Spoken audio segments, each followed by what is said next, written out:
Kakamega chapter is comprised of advocates who practice in the entire Western region within the Republic of Kenya. We are here today purposefully to condemn defiance of court orders. The background of, or the genesis of why we are here today is that there were disputes that were moved to court regarding properties within Milimani in Kakamega. The court gave orders, but these orders have not been obeyed, and the Attorney General's office and the Regional Commissioner Office Western Region has defied these court orders. So we want to give, I have a statement which I want to read on behalf of the Law Society Kakamega chapter. Kenya Kakamega chapter strongly condemns the government's refusal to obey court orders stopping the demolitions of the properties within Milimani in Kakamega. Through the office of the Regional Commissioner, Mr. Samson Macharia, and the in charge of the Attorney General Office, Mr. Safford Nyauma, they have defied court orders that were issued by the Honorable Court on the 22nd of November 2023, which was served upon them, stopping the demolition of 3 properties in Milimani belonging to Professor Mutere, pending the hearing of the cases that were filed in court.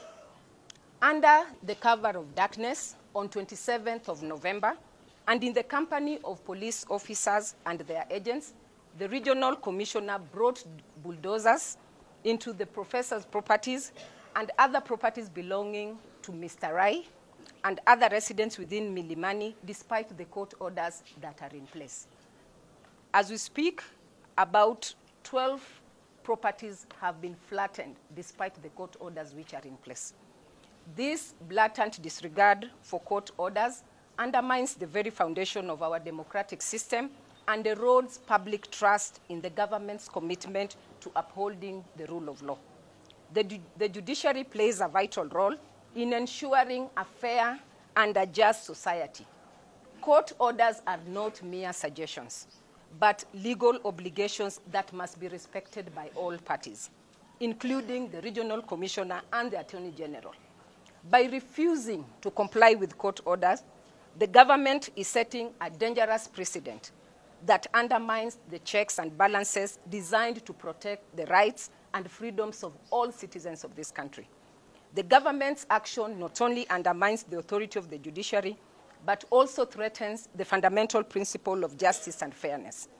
When court orders are ignored, it creates a climate of impunity, where those in power can act above the law without consequences. This erodes public confidence in the justice system and fosters a sense of injustice among the affected parties. It is the duty of the government to uphold the rule of law and respect the independence of the judiciary. The LSK Kakamega chapter calls on the government to immediately reverse its decision, comply with all court orders, and follow the due process.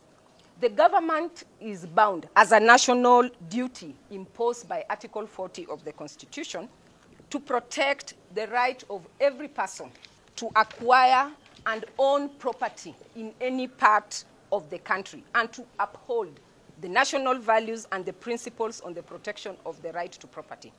We are aware that threats have been made against the life and safety of one judicial officer, that is Honorable Gladys Kiama, out of what she did as a cause, as part of her cause of duties.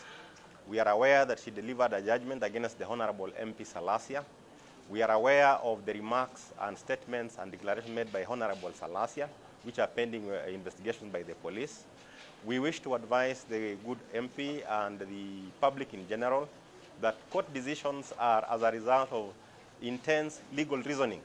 So you do not fault by social media hype and attack the judicial officer who made those decisions. There is due process of challenging those decisions if you really feel that your rights have been trampled on. That is why the law clearly provides for the rights of appeal and review in cases that are deserving. So for the good MP of Mumias East to go on social media and issue threats and send texts and post messages against the judiciary and its officers are a serious affront to the third organ of government, that is the judiciary.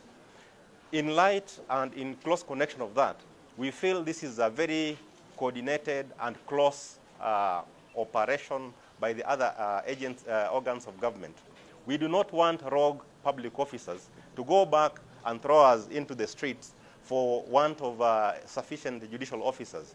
Now, these actions give Kakamega a terrible name in terms of judicial staffing, and we feel the pinch. And eventually, you members of the public will still feel the pinch, because no judicial officers will come to a station that does not obey orders, and if orders are issued, then the judicial officers are blatantly and clearly attacked in broad daylight. We can't guarantee the safety of those judicial officers if their residences are going to be demolished in the middle of the night. We are hopeful that the good MP will find reason once he comes back to his senses and apologizes for those remarks and offers to make serious amends both to the public and the judiciary in good time. We do not want to expect and see that he not only continues being unkempt in hair, but also in his ethics, in his statements, in his order, in his understanding of the legal processes, and in his own understanding of the law. He must remain kempt, at least in pursuance of the rule of law, so that he respects the orders that the parliament make for the purpose of the judiciary officers undertaking and carrying out their formal duties. My name is Gabriel Mukele. I have never seen this in my long life as a lawyer, an advocate in 1969, set up an office here in 1970, and brought all the courts in Western Province along with other people. But I've never seen this, where the executive feels that they are in charge, not obeying court orders. At this rate, my colleagues and my friends, there is no wonder that there are chaos in Baringo, there are chaos in Lamu, and it will extend. At the end of the day, what will Kenya be like? Please, whoever is concerned, stop this immediately. My name is Agri Shitsama.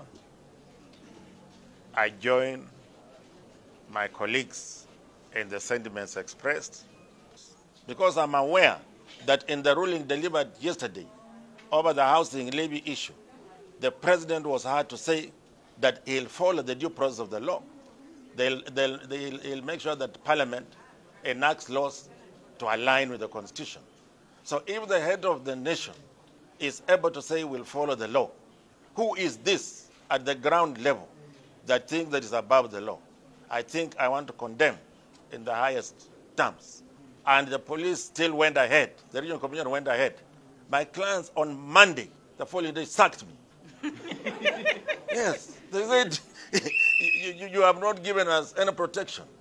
Now what happens to my colleagues? We'll all end up being sacked. And yet, we also have a role to play in society.